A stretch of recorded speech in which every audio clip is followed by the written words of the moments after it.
कल हम लोग 1857 क्रांति पढ़ लिए थे। आज हम लोग ज्ञान बिंदु का नोट्स आधुनिक भारत का टॉपिक नंबर 19वीं और 20वीं शताब्दी में सामाजिक धार्मिक सुधार आंदोलन पढ़ने जा रहे हैं। ठीक है। तो 19वीं 20वीं शताब्दी में भारत में सामाजिक धार्मिक सुधार आंदोलन की शुरुआत हुई थी। भारत में सामाजिक धार्मिक सुधार आंदोलन की शुरुआत कब किस शताब्दी में हुई थी? 19वीं और 20वीं शताब्दी। 19वीं और 20वीं शताब्दी में भारत में सामाजिक धार्मिक सुधार आंदोलन कब शुरुआत हुई थी? 19वीं और 20वीं शताब्दी में। ठीक है। 19वीं शताब्दी का सामाजिक धार्मिक सुधार आंदोलन नारी केंद्रित था। ठीक ना। 19वीं शताब्दी का सामाजिक धार्मिक सुधार आंदोलन नारी केंद्रित था। ठीक है। वही 20वीं शताब्दी का सुधार आंदोलन निम्न जाति केंद्रित था।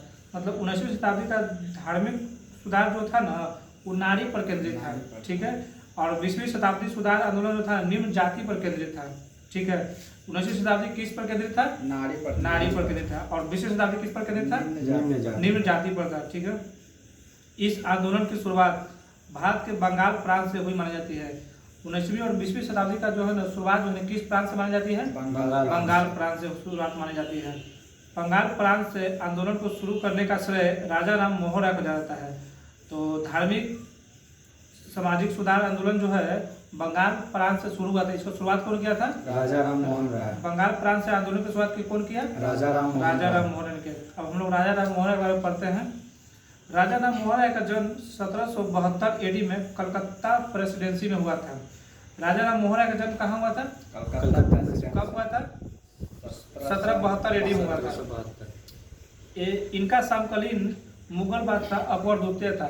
जब ये मतलब इनका शासन जब चल रहा था इस समय इनके समकालीन कौन थे? मुगल बादशाह अकबर द्वितीय थे। कौन थे मुगल बादशाह? अकबर द्वितीय थे, जिन्होंने राजा राम मोहन राय की राजा को उपाधि दी थी। राजा राम को राजा की उपाधि कौन दिया? अकबर द्वितीय था। राजा राम मोहन राय को राजा की उपाधि कौन दिया? अकबर द्वितीय दे दिया। राजा राम मोहन राय के द्वारा ही 19वीं शताब्दी में बंगाल के क्षेत्र में सामाजिक धार्मिक सुधार आंदोलन की शुरुआत हुई थी। बंगाल में 19वीं शताब्दी सामाजिक धार्मिक सुधार आंदोलन की शुरुआत कौन किया था? राजा राम मोहन राय ने किया था। ठीक है। जिस कारण इन्हें सुधार आंदोलन का पिता भी कहा जाता है। जिस कारण में क्या कहा जाता है? सुधार आंदोलन का पिता। सुधार आंदोलन का पिता भी कहा जाता है। नव प्रभात का तारा भी कहा जाता है। क्या कहा जाता है? नव प्रभात का तारा कहा जाता है। आधुनिक भारत का पिता भी कहा जाता है। आधुनिक भारत का पिता भी कहा जाता है। ठीक है। इनको क्या क्या कहा जाता है? सुधार आंदोलन का पिता कहा जाता है, नव प्रभात का तारा कहा जाता है, आधुनिक भारत के पिता कहा जाता है। ठीक है। राजा राम मोहन राय एक ईश्वरवादी यानी एक ईश्वर की पूजा पर बल दे देते हैं। राजा राम मोहन राय ने मतलब बहुत सारे भगवान की पूजा होते हैं, उसमें से एक भगवान को भी पूजा करने के लिए ये ज़्यादा इस पर बल दिए हैं। ठीक है। लोगों को बोलते भी थे। एक ईश्वरवादी विचारधारा के प्रचार प्रसार करने हेतु राजा राम मोहन राय ने 1815 में कलकत्ता में आत्मीय सभा की स्थापना किया था। तो कलकत्ता में आत्मीय सभा की स्थापना किसने किया? राजा राम मोहन राय। कलकत्ता में आत्मीय सभा की स्थापना किसने किया? राजा राम मोहन राय। कब किए थे? 1815 में किए थे। कब किए थे? 1815। ये किसके प्रचार के लिए किए थे? एक मतलब भगवान को पूजा करने के लिए। ठीक है। राजा राम मोहन राय की मूर्ति पूजा का विरोधी हुआ करता था। राजा राम मोहन राय जो है ना मूर्ति पूजा का विरोधी हुआ करते थे। ठीक है। इन्होंने 1821 में सती प्रथा का विरोध करने हेतु बंगला भाषा में एक संवाद कौमुदी नामक ग्रंथ की रचना की थी। तो संवाद कौमुदी नामक ग्रंथ की रचना किसने किया था? राजा राम मोहन राय। किस भाषा में किए थे? बांग्ला भाषा। किसके विरुद्ध में किए थे? सती प्रथा के विरुद्ध में किए थे। कब किए थे? 1821 में किए थे। ठीक है। 1821 में सती प्रथा के विरोध में बांग्ला भाषा में संवाद कौमुदी ग्रंथ की रचना राजा राम मोहन राय ने की थी। ठीक है। राजा राम मोहन राय ने 1828 में कलकत्ता में ब्रह्म समाज की स्थापना की थी। तो ब्रह्म समाज की स्थापना किसने किया? राजा राम मोहन राय। ब्रह्म समाज की स्थापना किसने किया? राजा राम मोहन राय। ब्रह्म समाज की स्थापना कब हुआ? 1828। किसने किया? राजा राम मोहन राय। ठीक है। राजा राम मोहन राय। इसके माध्यम से सती प्रथा का विरोध किया गया। इसके माध्यम से भी सती प्रथा का विरोध किया गया था। इन्हीं के प्रयास से 1829 में लॉर्ड विलियम बेंटिंक ने भारत में सती प्रथा को समाप्त कर दिया था। मतलब 1829 में सती प्रथा को समाप्त कर दिया था। सती प्रथा का समाप्त कब कर दिया था? 1829 में। किसके शासनकाल में हुआ था? लॉर्ड विलियम बेंटिंक है। Lord William Bentinck. बेंटिंग है। और किसके सहयोग से हुआ था? राजा राम मोहन राय के सहयोग से। ठीक है।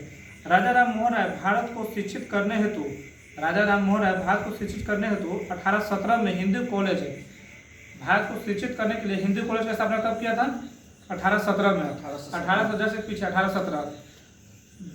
भारतीयों को शिक्षित करने के लिए हिंदी कॉलेज की स्थापना कब किया था? 1817 में किया था। और वेदांत कॉलेज की स्थापना कब किया था? 1825 में। वेदांत कॉलेज की स्थापना कब किया? 1825। हिंदी कॉलेज की स्थापना 1817। वेदांत कॉलेज की स्थापना 1825 में। राजा राम मोहन राय अकबर द्वितीय का प्रतिनिधित्व करने के लिए इंग्लैंड गए। राजा राम जो है ना अकबर द्वितीय का प्रतिनिधित्व करने के लिए इंग्लैंड गए थे, जहां 1833 में ईस्वी में ब्रिस्टल नामक शहर में उनका निधन हो गया था। तो राजा राम मोहन राय का मृत्यु कहाँ हो गया था? ब्रिस्टल, जो कहाँ पड़ता है? इंग्लैंड में पड़ता है। कब मृत्यु हो गया था? 1833 में। राजा राम की मृत्यु कहाँ हुआ था? ब्रिस्टल कहाँ पड़ता है? कब हुआ था? 33 में। ठीक है। राजा राम मोहन के निधन के पश्चात ब्रह्म समाज का नेतृत्व देवेंद्र नाथ ठाकुर ने संभाला था। राजा राम मृत्यु के बाद ब्रह्म समाज का नेतृत्व कौन संभाला था? देवेंद्र नाथ टैगोर। राजा राम मोहन राय के निधन के पश्चात ब्रह्म समाज का नेतृत्व कौन संभाला? देवेंद्र नाथ टैगोर 1839 ईस्वी में तत्बोधिनी सभा की स्थापना की थी। तत्बोधिनी सभा की स्थापना किसने किया था? देवेंद्र नाथ टैगोर। कब किया था? 1839 में। तत्बोधिनी सभा की स्थापना कौन किया था? देवेंद्र नाथ टैगोर। कब किया था? 1849 में। इन्होंने इस सभा के प्रचार हेतु तत्बोधिनी नामक पत्रिका की संस्थापक की थी। तो तत्बोधिनी नामक पत्रिका के संस्थापक कौन किया था? देवेंद्र नाथ टैगोर। ठीक है। बाद के दिनों में ब्रह्म समाज दो भागों में विभक्त हो गई थी। बाद के समय में ब्रह्म समाज दो भागों में विभक्त हो गई थी। ब्रह्म समाज में पहली बार विभाजन 1866 में हुआ था। ब्रह्म समाज में पहली बार विभाजन कब हुआ था? 1866 में हुआ था। अब ब्रह्म समाज से अलग भारतीय ब्रह्म समाज की स्थापना हुई। ठीक ना। ब्रह्म समाज के पहली बार विभाजन 1866 में हुआ था और ब्रह्म समाज से अलग भारतीय ब्रह्म समाज की स्थापना हुआ। ठीक ना। 1866 में दो भागों में बढ़ गया था। जो पहला भाग जो था 1866 में बना था, वो नाम क्या रखा था? भारतीय ब्रह्म समाज है। ठीक है। जिसका संस्थापक केशव चंद्र सेन थे। भारतीय ब्रह्म समाज के संस्थापक कौन थे? केशव चंद्र सेन थे। ब्रह्म समाज के दूसरी विभाजन 1878 में हुआ था। ब्रह्म समाज की दूसरी विभाजन कब हुआ था? 1878 में हुआ था। ठीक है। तत्पश्चात साधारण ब्रह्म समाज अस्तित्व में आया था। ठीक ना। इसके पश्चात साधारण जो है ना ब्रह्म समाज अस्तित्व में आया था। इसके संस्थापक है आनंद मोहन बोस थे। इसके संस्थापक कौन थे? इसके संस्थापक कौन थे? ठीक है। मतलब ब्रह्म समाज में आगे चलकर दो बार विभाजन हुआ था। 1866 में जो है ना पहली बार विभाजन हुआ था। ठीक है। जिसका नाम पड़ा था भारतीय ब्रह्म समाज। दूसरी बार इसका संस्थापक थे केशव चंद्र सेन। दूसरी बार इसका विभाजन हुआ था 1878 में, जो साधारण ब्रह्म समाज के अस्तित्व में आया था। साधारण ब्रह्म समाज का नाम रखा था। इसका संस्थापक थे आनंद मोहन बोस। राजा राम मोहन राय ने फारसी भाषा में मिरात उल अखबार, तोहफात उल मुहाउद्दीन आदि ग्रंथ की रचना की थी। तो मिरात उल अखबार,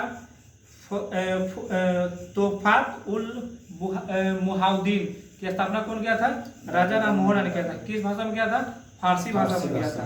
मिरात उल अखबार, तोहफात उल मुहाउद्दीन नामक ग्रंथ की रचना फारसी भाषा में कौन किया था? राजा राम मोहन राय किया था। ठीक है। अब हम लोग आते हैं थियोसॉफिकल सोसाइटी के बारे में। ठीक है। थियोसॉफिकल सोसाइटी के बारे में। इस थियोसॉफिकल सोसाइटी की स्थापना 1875 में हुआ था। कब हुआ था इसका स्थापना? थियोसॉफिकल सोसाइटी की स्थापना कब हुआ था? 1875। ठीक है। कहाँ हुआ था? न्यूयॉर्क में हुआ था। कहाँ हुआ था? न्यूयॉर्क में। इसका स्थापना कौन किया था? Madam Blavatsky colonel Olcott. इसकी स्थापना कौन किया था? Madam Blavatsky colonel Olcott. ठीक है। इसका मुख्यालय जो है ना 1882 में मद्रास के एडियार में बनाया गया था। इसका मुख्यालय कब बनाया गया था? 1882 में। स्थापना हुआ था 1875 में और मुख्यालय बनाया गया था 1882, 7 साल बाद। और कहाँ बनाया गया था? मद्रास के अडियार में। श्रीमती एनी बेसेंट 1889 में इंग्लैंड में थियोसॉफिकल सोसाइटी के सदस्य बने थे। एनी बेसेंट इंग्लैंड में थियोसॉफिकल सोसाइटी के सदस्य कब बनी थी? 1889 में। एनी बेसेंट इंग्लैंड में थियोसॉफिकल सोसाइटी की सदस्य बनी थी, कब बनी थी? 1889 में। एनी बेसेंट 1893 में भारत आई थी। एनी बेसेंट भारत कब आई थी? 1893 मतलब सदस्य बनने से 4 साल बाद। एनी बेसेंट भारत कब आई थी? 1893 में आई थी। इन्होंने ही भारत में थियोसॉफिकल सोसाइटी की लोकप्रिय बनाई थी। भारत में थियोसॉफिकल सोसाइटी की लोकप्रिय कौन बनाया था? एनी बेसेंट बनाया था। ठीक है। श्रीमती एनी बेसेंट 1898 मतलब 1898 ईस्वी में सेंट्रल हिंदू कॉलेज की स्थापना की थी। तो एनी बेसेंट ने 1898 में कौन सी कॉलेज की स्थापना की थी? Central Hindu college. Annie Besant central Hindu college की स्थापना कब हुई थी? 1898 में। यही कॉलेज 1916 ईस्वी में बनारस हिंदू विश्वविद्यालय के नाम से जाना जाता है। तो आज जो हम लोग बनारस हिंदू विश्वविद्यालय जाना था, पहले ये कौन सा कॉलेज जब स्थापना था, कौन सा कॉलेज था? सेंट्रल हिंदू कॉलेज था, जिसकी स्थापना 1898 में हुआ था। और 1916 में यही नाम को हम लोग बनारस हिंदू विश्वविद्यालय के नाम से जाने जाते हैं, जिसके संस्थापक मदन मोहन मालवीय थे। बनारस हिंदू विश्वविद्यालय का स्थापना कौन किया था? मदन मोहन मालवीय ने किए थे। हाल ही के दिनों में 2015 ईस्वी में अटल बिहारी वाजपेयी के साथ मरणोपरांत मदन मोहन मालवीय को भी भारत रत्न मिला। मतलब मदन मोहन मालवीय और अटल बिहारी वाजपेयी को भारत रत्न कब मिला था? 2015 में। ठीक है। 1916 ईस्वी में मद्रास के क्षेत्र में एनी बेसेंट ने होम रूलिंग की संचालन की थी। तो होम रूल की संचालन कौन किया था? कहाँ पर किया था? मद्रास। कब किया था? 1916 किया था। होम रूल की आंदोलन का संचालन कौन किया था? एनी बेसेंट ने किया था। कहाँ किया था? तो मद्रास में। कब किया था? तो 1916 में। यही आंदोलन एनी बेसेंट को काफी अधिक लोकप्रिय बनाया था। एनी बेसेंट को लोकप्रिय किस आंदोलन से बनाया गया था? होम रूलिंग आंदोलन से। एनी बेसेंट को लोकप्रियता को देखते हुए कांग्रेस ने 1917 के कलकत्ता अधिवेशन के अध्यक्ष एनी बेसेंट को नियुक्त किया था। मतलब एनी बेसेंट की लोकप्रियता को देखते हुए 1917 में किन्हें अध्यक्ष बनाया गया था? एनी बेसेंट को। किस अधिवेशन में? कलकत्ता अधिवेशन बनाया गया था 1917 में। श्रीमती एनी बेसेंट कांग्रेस की अध्यक्षता करने वाली प्रथम महिला बनी थी। श्रीमती एनी बेसेंट कांग्रेस की अध्यक्षता करने वाली प्रथम महिला बनी थी। तो कांग्रेस की प्रथम महिला अध्यक्षता करने वाली कौन बनी थी? एनी बेसेंट बनी थी। अब हम लोग आते हैं आर्य समाज। आर्य समाज की स्थापना 1875 में मुंबई में हुई थी। आर्य समाज की स्थापना कब हुई थी? 1875। कब हुई? कहाँ हुई थी? मुंबई में। आर्य समाज की स्थापना 1875 कहाँ हुई थी? मुंबई में हुई थी। बाद के वर्षों में 1870 AD में इसका मुख्यालय लाहौर में बनाया गया था। आर्य समाज की स्थापना कहाँ हुआ था? मुंबई में हुआ था, लेकिन स्थापना हुआ था 1875 में। 2 साल बाद मतलब 1877 में इसका मुख्यालय कहाँ बनाया गया था? लाहौर में। 1877 में आर्य समाज का मुख्यालय कहाँ बनाया गया था? लाहौर में बनाया गया था। आर्य समाज की स्थापना स्वामी दयानंद सरस्वती के द्वारा किया गया था। आर्य समाज की स्थापना किसके द्वारा किया था? स्वामी दयानंद सरस्वती के द्वारा। आर्य समाज की स्थापना किसके द्वारा किया गया था? स्वामी दयानंद सरस्वती के द्वारा। इनका जन्म 1824 में गुजरात में हुआ था। स्वामी दयानंद सरस्वती का जन्म कब हुआ था? गुजरात में हुआ था 1824 में। कब हुआ था? 1824। कहाँ हुआ था? गुजरात में हुआ था। जबकि निधन इनका 1883 में राजस्थान के अजमेर में हुआ था। तो स्वामी दयानंद सरस्वती का मृत्यु गुजरात में 1824 में हुआ था और मृत्यु कहाँ हुआ था? 1883 में राजस्थान के अजमेर में हुआ था। राजस्थान के अजमेर में हुआ था। इनके गुरु स्वामी बिरजानंद थे। मतलब राजा राम मोहन राय के गुरु कौन थे? स्वामी बिरजानंद। राजा राम मोहन स्वामी दयानंद सरस्वती के गुरु कौन थे? स्वामी बिरजानंद। स्वामी बिरजानंद। बिरजानंद का मूल नाम क्या था? बिरजानंद का मूल नाम क्या था? तो मूल शंकर था। ठीक ना। स्वामी बिरजानंद का मूल नाम क्या था? मूल शंकर था। स्वामी दयानंद सरस्वती ने हिंदू कॉलेज और समाज में सुधार करने का प्रयास किया था। स्वामी दयानंद सरस्वती ने हिंदू धर्म और समाज में सुधार करने का प्रयास किया था, जिस कारण इन्हें हिंदू लूथर भी कहा जाता है। हिंदू लूथर भी कहा जाता है। हिंदू लूथर किसे कहा जाता है? स्वामी दयानंद सरस्वती को। क्यों कहा जाता है? क्योंकि हिंदू धर्म और समाज में सुधार करने का प्रयास किया था। हिंदू लूथर किसे कहा जाता है? स्वामी स्वामी दयानंद सरस्वती को कहा जाता है। इनके द्वारा शुद्धि आंदोलन और गौ रक्षा आंदोलन भी चलाया गया था। मतलब शुद्धि आंदोलन और गौ रक्षा आंदोलन किसके द्वारा चलाया गया था? स्वामी दयानंद सरस्वती के द्वारा। शुद्धि आंदोलन और गौ रक्षा आंदोलन किसके द्वारा चलाया गया था? स्वामी दयानंद सरस्वती द्वारा। स्वामी दयानंद सरस्वती ने सत्याग्रह प्रकाश नामक पत्रिका की रचना की थी। तो सत्याग्रह प्रकाश नामक पुस्तक की रचना किसने किया था? स्वामी दयानंद सरस्वती ने। सत्याग्रह प्रकाश नामक पुस्तक की रचना किसने किया था? स्वामी दयानंद सत्याग्रह प्रकाश नामक पुस्तक की रचना किसने किया था? दयानंद सरस्वती ने। इन्होंने वेदों की ओर लौटो और भारत भारतीयों के लिए नारा दिया था। तो वेदों की ओर लौटो और भारत भारतीयों के लिए नारा किसने दिया था? स्वामी दयानंद सरस्वती ने। वेदों की ओर लौटो और भारत भारतीयों का नारा किसने दिया था? स्वामी दयानंद सरस्वती ने। ठीक है। स्वामी दयानंद सरस्वती प्रथम समाज सुधारक थे जिन्होंने शूद्र एवं स्त्री को वेद पढ़ने और शिक्षा ग्रहण करने की अनुमति दी थी। स्वामी दयानंद सरस्वती प्रथम समाज सुधारक थे। स्वामी दयानंद प्रथम समाज सुधारक थे जिन्होंने शूद्रों और स्त्रियों को वेद पढ़ने और शिक्षा ग्रहण की अनुमति दी थी। तो कौन समाज सुधारक थे जिन्होंने शूद्र और स्त्रियों को वेद पढ़ने और शिक्षा ग्रहण की अनुमति दी थी? स्वामी दयानंद सरस्वती। ठीक है। स्वामी दयानंद सरस्वती। स्वामी दयानंद सरस्वती ने पहली बार स्वराज शब्द का प्रयोग किया था। तो पहली बार स्वराज शब्द का प्रयोग कौन किया था? स्वामी दयानंद सरस्वती। पहली बार स्वराज शब्द का प्रयोग किसने किया था? स्वामी दयानंद सरस्वती। पहली बार स्वराज शब्द का प्रयोग किसने किया? स्वामी दयानंद सरस्वती। और हिंदी भाषा को राष्ट्रभाषा के रूप में स्वीकार किया था। हिंदी भाषा को राष्ट्रभाषा का स्वीकार कौन किया था? स्वामी दयानंद सरस्वती। हिंदी भाषा को राष्ट्रभाषा के रूप में कौन स्वीकार किया था? स्वामी दयानंद सरस्वती। स्वामी दयानंद सरस्वती का सहयोगी लाला हंसराज ने 1886 में लाहौर में दयानंद एंग्लो वैदिक कॉलेज है, ठीक है, इसको शॉर्ट में हम लोग बोलते हैं डीएवी, इसी को हम लोग बोलते हैं डीएवी की स्थापना किया था। स्वामी दयानंद का सहयोगी कौन थे? लाला हंसराज थे। कौन थे? हंसराज। लाला हंसराज थे। स्वामी दयानंद सरस्वती लाला हंसराज थे ने 1886 में लाहौर में दयानंद एंग्लो वैदिक कॉलेज की स्थापना किया था। तो लाहौर में दयानंद एंग्लो कॉलेज की स्थापना किसने किया और कब किया था? लाला हंसराज। लाला हंसराज 1886 में। 1886। दयानंद एंग्लो वैदिक कॉलेज अभी हम लोग किस नाम से जानते हैं? डीएवी। इन्हीं को फुल फॉर्म इंग्लिश में हम लोग डीएवी बोलते हैं। कालांतर में दयानंद के सहयोगी स्वामी श्रद्धानंद ने हरिद्वार 1902 में गुरुकुल कांगड़ी विश्वविद्यालय की स्थापना किया था। दयानंद सरस्वती के और एक और गुरु भी थे, सहयोगी थे, जो इनका नाम था स्वामी श्रद्धानंद। कौन था? स्वामी श्रद्धानंद। इन्होंने जो है ना हरिद्वार में 1902 में गुरुकुल कांगड़ी विश्वविद्यालय की स्थापना किया गया। तो गुरुकुल कांगड़ी विश्वविद्यालय की स्थापना कौन किया था? श्रद्धानंद। गुरुकुल कांगड़ी विश्वविद्यालय की स्थापना किसने किया था? श्रद्धानंद। कहाँ किया था? हरिद्वार में। कहाँ किया था? हरिद्वार में। कब किया था? 1902 में। 1902 में। कब किया था? 1902 में किया था। स्वामी विवेकानंद और रामकृष्ण मिशन। अब हम लोग टॉपिक पढ़ते हैं स्वामी विवेकानंद और रामकृष्ण मिशन।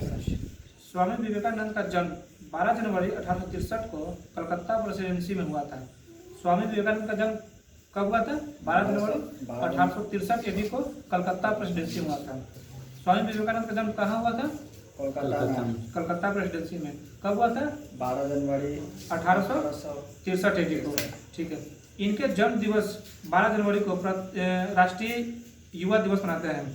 राष्ट्रीय युवा दिवस किनके जन्म दिवस मनाते हैं? विवेकानंद। कब बनाते हैं? 12 जनवरी को बनाते हैं। इनके बचपन का नाम क्या था? नरेंद्र दत्त था। नरेंद्र नाथ दत्त था। इनके बचपन का नाम क्या था? नरेंद्र नाथ दत्त। इनके बचपन का नाम क्या था? नरेंद्र नाथ दत्त। इनके पिता विश्वनाथ दत्त। इनके पिता का नाम था विश्वनाथ दत्त। इनके पिता का नाम था विश्वनाथ दत्त। माता का नाम था भुवनेश्वरी देवी। माता का नाम क्या था? भुवनेश्वरी देवी। इनके गुरु रामकृष्ण परमहंस थे। स्वामी विवेकानंद के गुरु कौन थे? रामकृष्ण परमहंस थे। स्वामी विवेकानंद के गुरु कौन थे? रामकृष्ण परमहंस थे, जिन्हें गदाधर चट्टोपाध्याय के नाम से जाना जाता है। मतलब रामकृष्ण परमहंस को और किस नाम से जानते हैं? गदाधर चट्टोपाध्याय। गदाधर चट्टोपाध्याय जानते हैं। इन्होंने शारदामणि रामकृष्ण मिशन की शारदामणि रामकृष्ण परमहंस की पत्नी का नाम क्या था? शारदामणि। रामकृष्ण परमहंस की पत्नी का नाम क्या था? शारदामणि। रामकृष्ण परमहंस की पत्नी का नाम क्या था? शारदामणि था। ठीक है। 1893 ईडी में अमेरिका के शिकागो शहर में प्रथम विश्व धर्म सम्मेलन का आयोजन हुआ था। तो अमेरिका के शिकागो शहर में प्रथम विश्व धर्म सम्मेलन आयोजित हुआ था। कब हुआ था? 1893 में। 1893 में अमेरिका के शिकागो शहर में प्रथम विश्व धर्म सम्मेलन आयोजित कब हुआ था? 1893 में। इस सम्मेलन में भारत की तरफ से प्रतिनिधि स्वामी विवेकानंद ने किया था। इस सम्मेलन में मतलब शिकागो का जो धर्म सम्मेलन हुआ था, इसमें प्रतिनिधित्व कौन किया था? स्वामी विवेकानंद किया था। इस सम्मेलन में भाग लेने के लिए नरेंद्र नाथ दत्त जब अमेरिका जाने थे, मतलब स्वामी विवेकानंद का ही नाम था, जब इस सम्मेलन में भाग लेने के लिए नरेंद्र नाथ दत्त जब अमेरिका जाने थे तो उनका नाम बदलकर महाराजा खेतरी ने स्वामी विवेकानंद किया था। मतलब बचपन में नाम इनका नरेंद्र नाथ दत्त था। जब इस शिकागो सम्मेलन में जब जा रहे थे ना, तो उस समय महाराजा खेतरी जो राजस्थान के होते थे, तब उनका नाम जो है स्वामी विवेकानंद किया था। तब से इनका नाम स्वामी विवेकानंद जाना जाता है। इस सम्मेलन को संबोधित करते हुए स्वामी विवेकानंद ने विश्व के सभी धर्मों में एकता स्थापित करने की बात की थी। शिकागो धर्म सम्मेलन में विवेकानंद क्या कहे थे? विश्व के सभी धर्मों में एकता स्थापित करने की बात की थी। ठीक है। इस सम्मेलन को संबोधित करते हुए स्वामी विवेकानंद ने कहा कि यदि पश्चिम के भौतिकवाद और पूर्व के आध्यात्मिकवाद को मिला दिया जाए तो मानव जाति के कल्याण का सर्वोत्तम मार्ग होगा। ये किसने कहा था कि पश्चिम के भौतिकवाद, किसने कहा था? पश्चिम के भौतिकवाद और पूर्व के आध्यात्मिकवाद को मिला दिया जाए तो मानव जाति के कल्याण का सर्वोत्तम मार्ग होगा। किसने कहा था? विवेकानंद ने कहा था। 1893 ईस्वी के शिकागो सम्मेलन के पश्चात स्वामी विवेकानंद काफी लोकप्रिय हो गए थे। स्वामी विवेकानंद कब लोकप्रिय हो गए थे? किसके बाद? 1893 के बाद। तत्पश्चात उन्होंने अपनी विचारधारा को प्रचारित और प्रसारित करने हेतु 1897 में कलकत्ता में रामकृष्ण मिशन की स्थापना की थी। रामकृष्ण मिशन की स्थापना कहाँ हुई थी? कलकत्ता में। रामकृष्ण मिशन की स्थापना कहाँ हुई थी? कलकत्ता में। कब हुई थी? 1897 में। कब हुई थी? 1897। किसने किया था? स्वामी विवेकानंद किए थे। बाद के दिनों में इन शाखाएं अन्य शहरों एवं विदेशों में खोली गई थी। ठीक ना? अन्य शहर में और विदेशों में खोली गई थी। अंततः 4 जुलाई 1902 को कोलकाता के बेलूर मठ में स्वामी विवेकानंद का निधन हो गया था। स्वामी विवेकानंद का निधन कब हुआ था? 4 जुलाई 1902 को। कहाँ हुई थी? कोलकाता के बेलूर मठ में। स्वामी विवेकानंद का मृत्यु कहाँ हुई थी? कोलकाता के बेलूर मठ में। कब हुई थी? 1902 में, 4 जुलाई 1902 में। इनकी एक मूर्ति तमिलनाडु में है। ठीक ना? इनकी एक मूर्ति तमिलनाडु राज्य में है, जिसे विवेकानंद रॉक गार्डन कहते हैं। इनकी एक मूर्ति कहाँ है? जिन्हें क्या कहते हैं? विवेकानंद रॉक गार्डन कहते हैं। बोले विवेकानंद रॉक गार्डन है, विवेकानंद रॉक कहा जाता है। विवेकानंद रॉक कहा जाता है। विवेकानंद रॉक कहाँ है? तमिलनाडु में। विवेकानंद के प्रमुख कथन है। ठीक ना? हम लोग पढ़ लेते हैं। आज हिंदू धर्म मत-छुआओवाद बन गया है।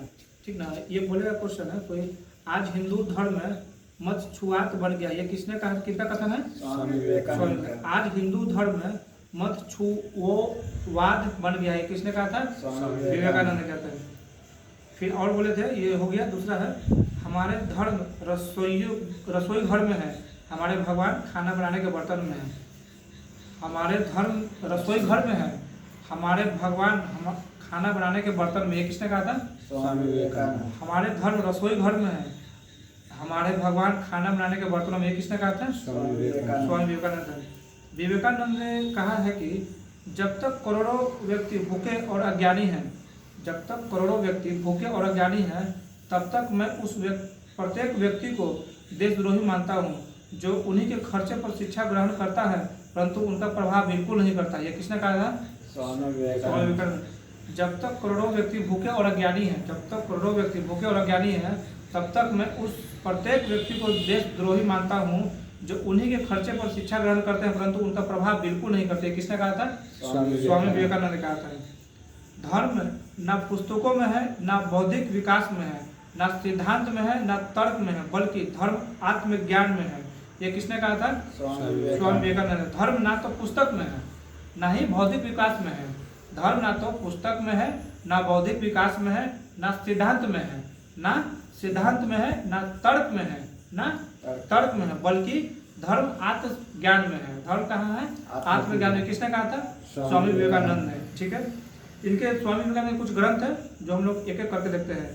ज्ञान योग, कर्म योग। ये किसने कहा कि ज्ञान योग, कर्म योग, राजयोग। ये किनका है? स्वामी विवेकानंद का। ज्ञान योग, कर्म योग, राजयोग किनका है? स्वामी विवेकानंद का। ठीक है।